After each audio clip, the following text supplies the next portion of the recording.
to my kitchen. My name is Chad Rieschl, and I'm a senior scientist with Cargill's North America Food Applications team. I have been asked to talk about how we are continuing to support our customers with R&D from our home workspaces. Before we were asked to transition to home work, I had a few projects with sugar reduction that came up. They range from cereal coatings to cereal puffs to frosting and to gummies. So we had to decide. Obviously for coating cereal, I need a bigger piece of equipment, so that was out. But frosting and gummies, hey, I can do that at home. So before we were asked to work from home, we were able to grab a few items. I have a scale, an induction plate, a thermometer, a mixer, and the rest has been make it up as you go basically on some of these things. So that's been fun and interesting. So we're going to talk about some of the sugar reduction hurdles I've been able to look at while I've been at home, and we're going to focus on a pectin gummy today. So right away when I hear sugar reduction, the first thing is I always ask is, what am I comparing this to? Is this going to be a brand new product and you want to compare it to something on the market? Or is this an existing product and you need to match it in a gold standard way? And obviously if it's matching a gold standard, and even if it's a new product, we want to know about the flavor, the texture, and the appearance. And many times those will have definite set guardrails on there. And some of them might be, taste needs to be number one. We're flexible on texture and appearance. We're okay. I think we'll be able to fall into that window. So we always try and set a hierarchy that way. Another thing I always ask is, what is on your in and out ingredient list? What are you looking to do? Do you have something that specifically cannot be used, or is there something that you would really like to be used? And what are some of the goals of that sugar reduction? So then it would be the claims. Are we looking at a calorie reduction? Are we looking strictly at a sugar reduction? Do we want to add fiber to this product or other nutrient benefits? So that's where I kind of start there. And then the fourth thing is I like to always think about is processing. Corn syrup, or I should say syrup, is not syrup. I mean, and a powder is not necessarily a powder. So therefore, you have to kind of think about all those things, because it may look great on a formula or nutrition facts panel. It may look okay, you know, in the beginning and during the processing, but then also how does it look in the finish? So we have to take it all the way through. So we're going to quick jump in here. Right now, today I'm actually going to be looking at using some erythritol to reduce the sugar. So I'm preheating. I have corn syrup, sugar, and erythritol in here. And I've preheated this. I always preheat my syrup here so that I can not shock my pectin when I put that in there. My pectin has been hydrating back here in the mixer at about 190 degrees Fahrenheit. So it's nice and in its functional place. All right, that looks pretty good. So I'm going to turn that off. And we'll grab the pectin and we'll add the pectin.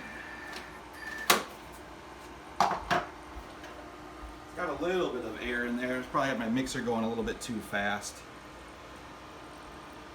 All right, here we go. So also working from home, I don't have all the big equipment like our pH meters and our refractometers, but I've designed some Excel spreadsheets so that we can know how far I need to, how much moisture I need to drive off to get to the correct solid range for a pectin gummy, which is between 76 and 78 solids. All right, so 21, 27.2. All right, so I'm going to start this heating up. I got to quick write down that number.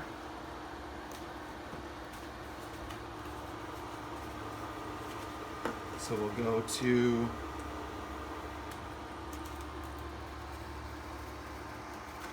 about that range right there. All right, so now I'm going to continue just to heat this up and concentrate the material. And while this is working here, I've set a timer so I kind of know what that is. I have the scale here, so I'll be able to watch how much moisture I've driven off of the product here.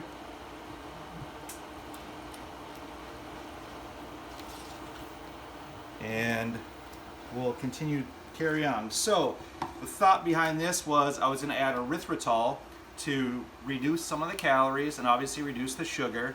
I also added it to my pectin to get it into a nice happy place.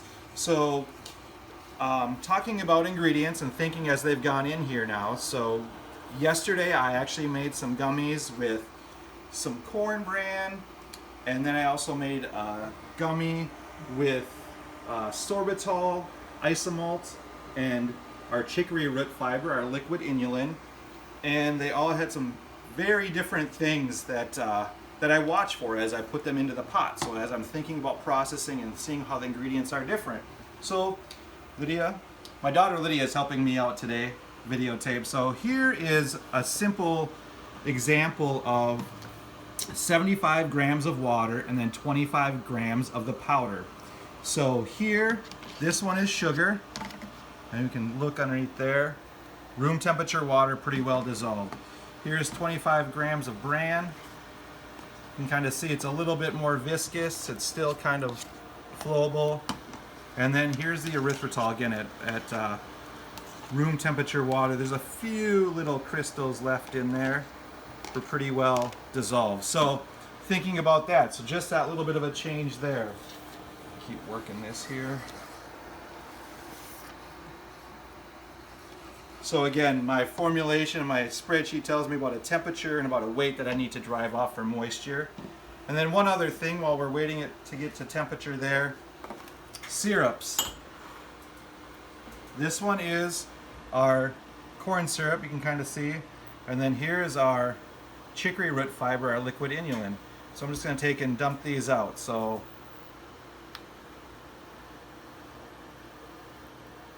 chicory root fiber has a lower viscosity, and the 43 is working its way out there. So that's one of the things you have to consider when also reformulating and thinking about the process. And it also affects your processing time as well, because now if you have more moisture, you need to cook longer. We've got a good boil here. I'm going to turn down the temperature a little bit. Keep mixing, keep mixing. So, again, so the process here, so where we would be at currently is we thought about the ingredients that we needed and we wanted to look at in reducing the sugar. We kind of looked at them on the bench top and said, okay, I see how they're going to line up. Now I'm putting them into the process of cooking them down and putting them into the place where the pectin wants to function, and then we'll see how the other ingredients react in that area. And once we have these deposited, I'll show you some of the things that we look for and work through on the rest of the way there. So this pectin batch is about a 5-minute or so boil. I've kind of seen that pretty consistently with this type of a formula, and we'll also see the weights here. Let's see where we're at here. We're getting close. We're about a minute and a half away or so. It's got a good boil. And then today, another thing, it's a great thing being at home, learning to work at home. You've had to deal with Zoom meetings, school, but also wonderfully great questions. I've been able to actually dig in a little bit deeper and explain what's going on, and then my daughters have helped me with picking out flavors. So today this is going to be a strawberry flavor. I don't have access to a library, but I have access to McCormick at the grocery store. Our colors are also grocery store colors. So getting creative that way. I'll show you when we get over to our starch molds over here how we've had to be creative with that as well. I'll make some room here. That's the other thing too, is with benchtop space, it's not quite like being in the lab. You can only have so much space, because if you start encroaching on your kitchen table, everybody else's workspace, it doesn't make for happy coworkers, if you know what I'm saying. All right, so let's see. We are just about there. A couple more grams of moisture loss, and we should be right about the target solids. Let me verify with the temperature, see where we're at here.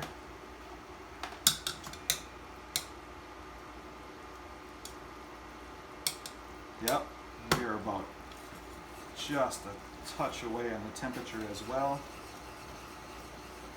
So it's looking all very consistent to a full sugar product. Let's see.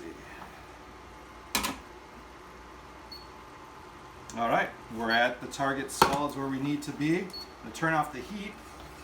We'll let it cool down a little bit. Another nice thing is I got the breeze coming in from outside, so it's kind of nice to work in your kitchen this way. All right, so I would say this process with the erythritol in there process very, very similarly. So today it's going to be green strawberry erythritol gummies. So this would be the point if I wanted to add some sweetener, high intensity sweetener, I would do that. I won't necessarily always do it on the first try. I would probably wait to the next one because I want to see how the flavor might just impact it in general. So I will just keep the high intensity sweetener out of there for right now. Here we go, here's the strawberry flavor or extract. Ooh, that smells good. Good choice. All right, and then next, I'm just gonna add our acid, which will start the process of the pectin wanting to set. Both the solids and the acid will help it want to set here. So I'm gonna stir this in, and then I'll go grab a funnel here, and then we'll meet you over at the starch molds. I'm also using a silicone mold because that's becoming more prevalent in the space as well. That does require a little bit different solids and a little bit different temperature of the product. All right, there we go. Hot pan there.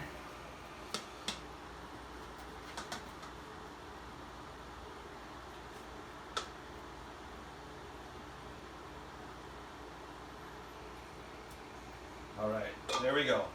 Funnel has been in a hot oven, so that way the product will flow.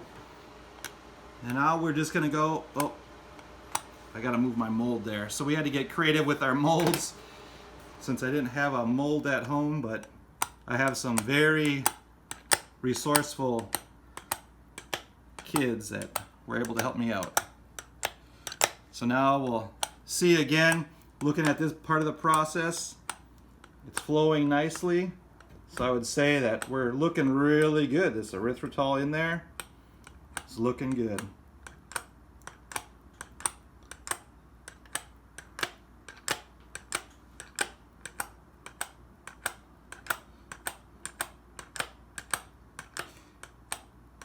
I'm going to try and make some of these because I will be saving these to look at in 24 hours.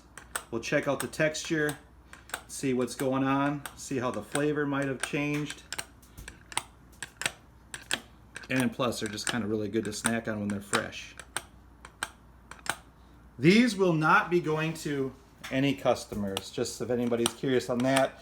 This is literally, I'm working through stuff here, so that way when I get back in the lab, I know where to start, so I can continue on and moving in a fast manner and get you out samples that would meet your needs. And also at that time, potentially add the high intensity sweeteners, real flavors from some of our different suppliers. And there we go. And then this is what was left in the pan.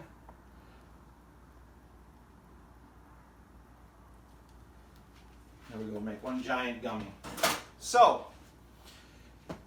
where we are already, so we've gone from, we've asked all these questions, we picked up, we wanted to try erythritol in there and see how that would work. Now we went through the process. It looked good. We put it in the starch and a silicone mold to see how they might react differently at this solids. And then, I'll have you come over here, Lydia. We'll look at this. So this was actually made yesterday. So this was an L90 43D corn syrup sorbitol isomalt gummy. So one way to check is, so now that's sat in there, we'll cut that and just see what does the inside look like.